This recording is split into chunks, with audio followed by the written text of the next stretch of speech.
സ്വന്തമായി മന്ത്രിയെ കിട്ടാത്തതിൽ കടുത്ത നിരാശയിൽ കാസർകോട്ടുകാർ. അവസാനമായി ജില്ലയ്ക്ക് മന്ത്രിയെ ലഭിച്ചിട്ട് 2 പതിറ്റാണ്ടായി.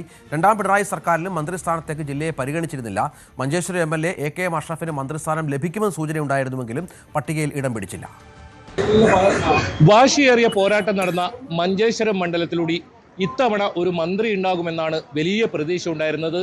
ഏറ്റവും ഒടുവിലായി AK അഷ്റഫിൻ്റെ പേരുകൾ ഉയർന്നു വന്നെങ്കിലും അത് വെട്ടുന്ന സാഹചര്യമാണ് ഉണ്ടായത്. എന്തായാലും കാസർഗോഡ് ജില്ലയെ സംബന്ധിച്ചിടത്തോളം ഇത്തവണയും സ്വന്തമായി ഒരു മന്ത്രിയില്ല എന്നത് തന്നെയാണ് ഏറ്റവും നിരാശാജനകം.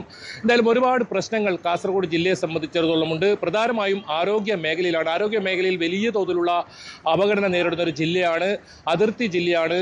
സ്വന്തമായൊരു മന്ത്രി ഉണ്ടെങ്കിൽ പല പ്രശ്നങ്ങളും നേരിട്ട് ഇടപെടൽ നടത്താൻ കഴിയുമെന്ന ഒരു വലിയ തോതിലുള്ള ഒരു പ്രതീക്ഷയുണ്ട്. പക്ഷേ അത്തരം പ്രതീക്ഷകൾക്കെല്ലാം മങ്ങലേൽക്കുന്നത് തന്നെയാണ് VD സതീശൻ സർക്കാരിൻ്റെ പുതിയ മന്ത്രിസഭ. 2 പതിറ്റാണ്ടുകൾക്ക് മുൻപാണ് കാസർഗോഡ് ജില്ലയിൽ ഏറ്റവും ഒടുവിലായി UDF മന്ത്രിസഭയിൽ ഒരു മന്ത്രി ഉണ്ടാകുന്നത്. 2001 ചെർക്കളം അബ്ദുള്ള മഞ്ചേശ്വരം മണ്ഡലത്തിലൂടെ കാസർഗോഡ് ജില്ലയുടെ മന്ത്രിയായി. പിന്നീട് UDF അധികാരത്തിൽ വന്നതിന് ശേഷമൊന്നും ഒരു മന്ത്രി ഉണ്ടായിരുന്നില്ല. അതുപോലെ തന്നെ പിണറായി വിജയൻ സർക്കാരിൻ്റെ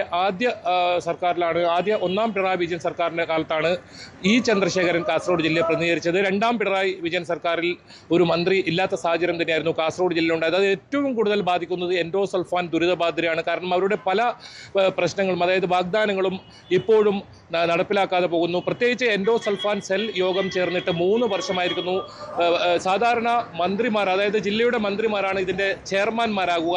മന്ത്രിമാരില്ലാത്തതിൽ ഏറ്റവും ബുദ്ധിമുട്ട് അനുഭവിക്കുക എൻഡോസൾഫാൻ ദുരിതബാധിതർ തന്നെയാണ്. നമ്മോടൊപ്പം എൻഡോസൾഫാൻ പീഡിത ജനകീയ മുന്നണി നേതാവ് അമ്പലത്തറ കുഞ്ഞികൃഷ്ണൻ തന്നെ ചേരുന്നു. ഇത്തവണയും കാസർഗോഡ് ജില്ലയ്ക്ക് ഒരു മന്ത്രിയില്ല, എങ്ങനെയാണ് കാണുന്നത്? തീർച്ചയായും ഒരു മന്ത്രി കാസർഗോഡ് ഉണ്ടാവുകയായിരുന്നെങ്കിൽ എൻഡോസൾഫാൻ ദുരിതബാധിതരുടെ പ്രശ്നങ്ങൾ നേരിട്ട് മന്ത്രിസഭയിൽ ഉന്നയിക്കാൻ പറ്റുമായിരുന്നു. എൻഡോസൾഫാൻ ദുരിതബാധിതരെ സംബന്ധിച്ചിടത്തോളം ഒരുപാട് പ്രശ്നങ്ങൾ നിലവിലുണ്ട്. പ്രത്യേകിച്ച് ആരോഗ്യ പ്രശ്നങ്ങളാണ് അതിനകത്ത് ഏറ്റവും പ്രധാനം എന്ന് പറയുന്നത്. നമ്മുടെ മെഡിക്കൽ കോളേജൊക്കെ എവിടം വരെ എത്തിയെന്ന് ഇവിടുത്തെ പൊതുസമൂഹത്തിന് അറിയാം. തീർച്ചയായും VD സതീശൻ മുഖ്യമന്ത്രി ആയതോടുകൂടി ഞങ്ങൾക്ക് വലിയ പ്രതീക്ഷയുണ്ട്. കാസർഗോഡിൻ്റെ ഇത്തരം പ്രശ്നങ്ങൾക്ക് പരിഹാരം ഉണ്ടാക്കാൻ വലിയ ശ്രമം നടത്തുമെന്ന് നേരത്തെ തന്നെ പ്രത്യേകിച്ച് ഞങ്ങൾക്ക് എൻഡോസൾഫാൻ ദുരിതബാധിതർക്ക് വാക്ക് തന്നതാണ്. തീർച്ചയായും അത് ഏറ്റെടുക്കാനുള്ള എല്ലാ സാധ്യതകളും VD സതീശൻ മുന്നോട്ട് വരും എന്നാണ് ഞങ്ങൾ കരുതുന്നത്.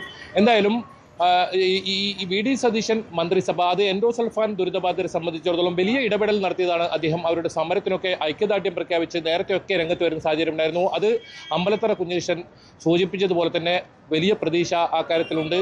സ്വന്തമായി മന്ത്രിയില്ലെങ്കിലും 4 MLAമാരാണ് ഇത്തവണ UDFൽ നിന്നും കാസർഗോഡ് ജില്ലയിലുള്ളത്. അതിൽ 3 പേർ കന്നിക്കാരാണ്.